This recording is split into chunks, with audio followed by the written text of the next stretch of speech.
கருவேப்பிலத்தில் தொக்குக்கும் பவுடருக்கெல்லாம் வேணும்னு பறிச்சுட்டு வந்துருக்குறோம். இதெல்லாம் அலசி வளர்த்திக்கலாம். இது முடக்கத்தானும் தொக்கு வைக்கிறதுக்கும் பவுடருக்கும் வேணும்னு பறிச்சுட்டு வந்துருக்குறோம்.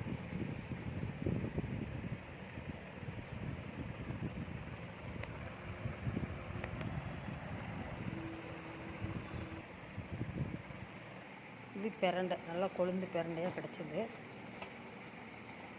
தொக்கு போட்டுக்கலாம், கொஞ்சம் பவுடர் ரெடி பண்ணிக்கலாம்.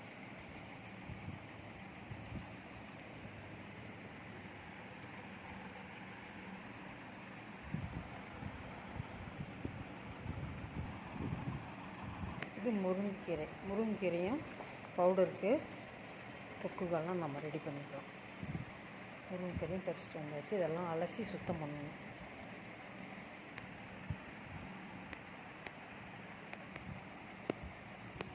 கொஞ்சம் கோவக்காய் கிடச்சிது, இதையும் நம்ம பறிச்சுட்டு வந்துருக்குறோம். இதுலேயும் வீட்டு